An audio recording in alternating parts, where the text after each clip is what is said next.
அருள் நிறைந்த பெரியோர்களுக்கும் சிறியோருடைய பணிவான வணக்கம். இந்த நல்ல நேரத்திலே, நல்ல இடத்திலே, நல்ல எண்ணத்தோடு வந்திருக்கின்ற உங்களுக்கு என்னுடைய வணக்கத்தை மீண்டும் ஒரு முறை தெரிவிக்கிறேன். நல்ல விஷயத்தை சிந்திப்பதே கிடையாது. உலகத்தையெல்லாம் ஆராய்கிறோம். அணுவை ஆராய்கிறான், சந்திரனை ஆராய்கிறான், தன்னை ஆராயவில்லை. நானார், என் உள்ளமார், ஞானங்களால் இந்த உடம்பு தானே வந்ததா, ஒருவன் தந்து வந்ததா, இந்த உடம்பை தந்தவன் எத்தன்மையானவன், அவனை அடைகின்ற வழி என்ன, அடைந்தவர்கள் யார், இந்த சிந்தனையே இல்லை.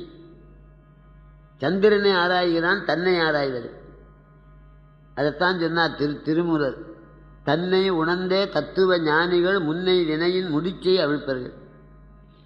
வள்ளல் பெருமானார் பாடினார், தன்னை நினைந்து இன்ப முறை வெண்ணிலாவே, தன்னை நினைந்து, தன்னைத்தான் நினைக்கிறது. ஒரு தந்திரம் நீ சொல்லு விற்பாய் வெண்ணிலாவே, நாத முடிமேடிருக்கும் வெண்ணிலாவே, அங்கே நானும் வர வேண்டுகின்றேன் வெண்ணிலாவே.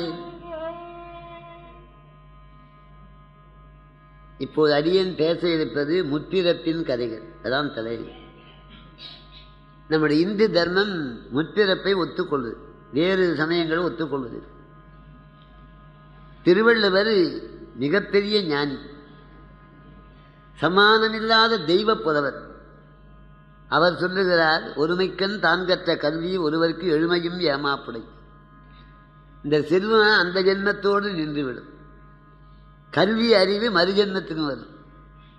சில குழந்தைகளை விட அழகா பேசுது போன ஜென்மத்து படம்.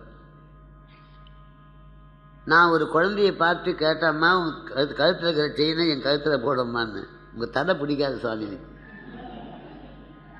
மாட்டேன்னு சொல்லுது. அந்த குழந்தையிலேயே ஞானம். இந்த ஜென்மத்திலே நாம் படித்து ஞானத்தை பெற்றா மறுபிறத்திலே ஞானம் வரும். ஒரு ஜென்மத்திலே ஞானம் இல்லை. திருவிசைநல்லூரிலே பிராமண குலத்திலே வந்தவர் சதாசிவ பிரம்மேந்திரர்.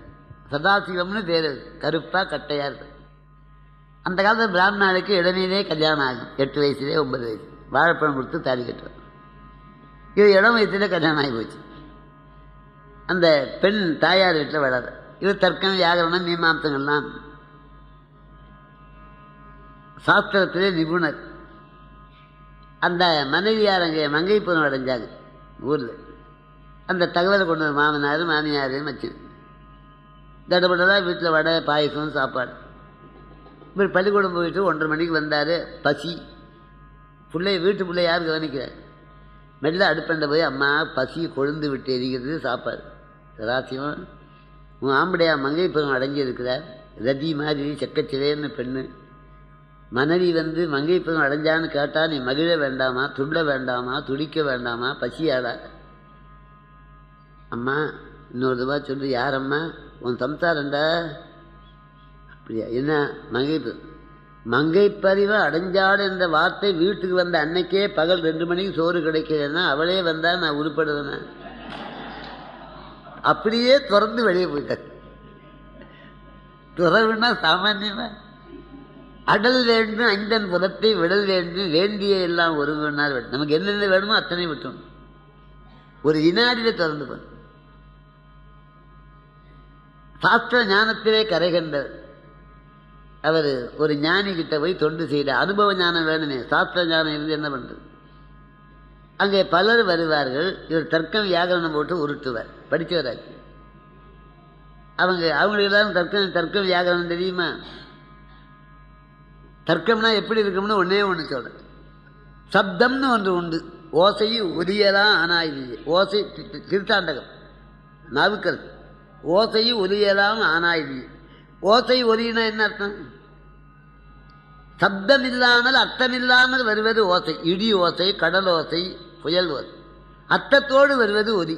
வாருங்கள் என்பது ஒலி, அது ஓசை. ஓசையும் ஒலியலாம் ஆனாயுது.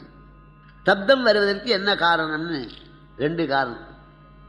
ஒரு சாமான் 2ஆ பிரிஞ்சா ஓசை வரும், ஒலி. இங்க பாருங்க, ஒன்று தான். இதில் ஓசை வருது பாருங்க. 1 2 பிரிஞ்சா ஓசை வரும். ஒரு கட்சி 2 பிரிஞ்சா ஓசை வரும். அப்புறம் 2 ஒன்னா சேர்ந்தா ஓசை வரும். 1 2 பிரிஞ்சா ஓசை வரும். 2 ஒன்னா பிரிஞ்சா ஓசை வரும். 2 ஒன்னா சேர்ந்து கல்யாண மேடம், சேர்ந்து பிரியுது சாகு மேடம். இதுதான் தர்க்கம். நியாய பிரகாசம் என்ற நூலில் இப்போ நான் சொன்னது 4 ரூபா வேலை. அன்னைக்கு 12-13 வயசில் படிச்சது. இப்போ படிக்க எங்கே நேரம் வர தவாறு பதில் எழுதுறேன். ராத்திரி 1:30 மணி தான் படித்தேன். 45 தவாறு பதில் எழுதுனேன். 4 வரி எழுதி. அப்போ இளநீரை படிக்கணும். படிக்க வேண்டிய காலத்தை வீணாக்கூடாது. அவங்க இந்த இது தொந்தரவு நினைச்சி, குருநாதா நாங்கள் ஞானத்தை பெற வேண்டி வந்திருக்கிறோம், இந்த சதாசிவன் தர்க்கன் வியாக்கரணம் மூடி எங்களை உருட்டுறார். அந்த பரம குருநாதர் சதாசிவன் வாய மூடு, அன்னைக்கு வாய மூடினவர் சாகர வரைக்கும் பேசுறது. ரொம்ப பெரிய, அப்படியே திகம்பரரா, உடம்பிலேயே ஞாபகம் கிடையாது. உடம்பே தெரியலன்னா துணி எங்க தெரிய போகுது. பிறந்த மேனியா போவார். உடல் வேறு தான் வேறாக ஆனவர். அருணகிரியார் சொன்னார், ஜனித்த காரியோபாதி ஒழித்து ஞான ஆச்சார சத்தையாகி யான் வேறு என் உடல் வேறு ஜகத்தியாவும் வேறாக நிகழ்ச்சியா மனோதீத சிவஸ்வரூபமாயோகி என ஆழ்வாய். திருவானை காத்திரு. உடம்பு வேறு தான் வேறாய் இருக்கின்றது. ஒரு முஸ்லீம் அரண்மனை வழியா போய்கொண்டிருக்கிறார் பரமஞானி, சரீரத்தையே மறந்து. இவர் பெரிய ஞானின்னு அவர் உணரல. அந்த ராஜா யாவ துணி கட்டாத போறார், கோசாக்கில் இருக்கிறார், வெட்டார்னா. அந்த காவலாளி வாள் கொண்டு வந்து வெட்டினான். நடந்து போறார் சுவாமி, கழுத்தில் படாம தோள் பட்டு கையற்று சிரிச்ச முகமா போறார். சரீரத்திலே ஞாபகம் இல்லையே. கொக்கில் இன்ஜின் போட்டு வெட்டினா வலி தெரியாது. மலர்ந்த முகமா போறார். ராஜா தெரிஞ்சுக்கணும் ஒரு பெரிய ஞானி இவர். காலில் விழுந்து மன்னிச்சுக்கணும். வாய் பேச மாட்டார். ஜாடையா என்ன கையை வச்சு, யார் கையன்னு, உங்க கையை தான். ஓ எப்போ வெட்டினாங்கன்னு. அவருக்கு நமக்கு எத்தனை மைல் பார்த்தீங்களா? நம்மளாம் எங்கே இருக்கிறோம், அது எங்கே இருக்குது? கை அத்து கீழே விழுந்துக்குது, யார் கையை வெட்டினாங்கன்னு கேட்குறாரு. அப்படி கை வச்சா கை வந்து அவருக்கு ஒரு சமயம் நமக்கு பிறப்பு உண்டா இல்லையான்னு சந்தேகம். அவ்வளோ பெரிய ஞானி. நம்ம அதை பற்றி கவலை இல்லாமல் இருக்கிறமே, நம்முடைய பெருமை யாருக்கு வரும்? நமக்கு யாரை போய் கேட்பார்? அவரை விட மேலானவங்க வேணுமே. அதே திருவிசனத்தில் ஸ்ரீதர் ஐயா வாழ்னு பெரிய ஞானி.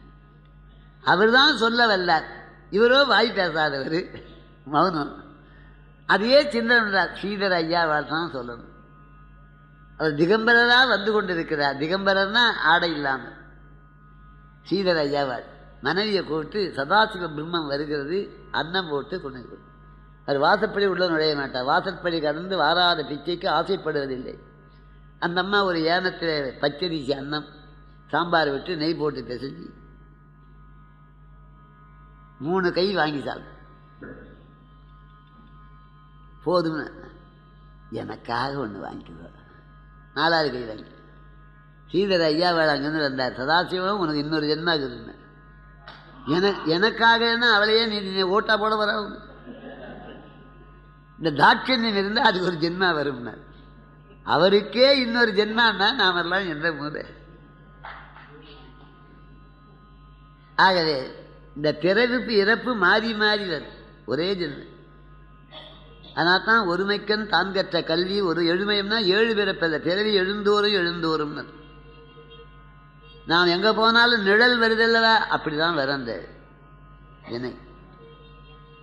நிழல் தொடர்ந்து வருவது போலே அந்த வினை தொடர்ந்து. வினை போகமே ஒரு தேகம் கண்டா என்பார் பட்னத்து சுவாமி.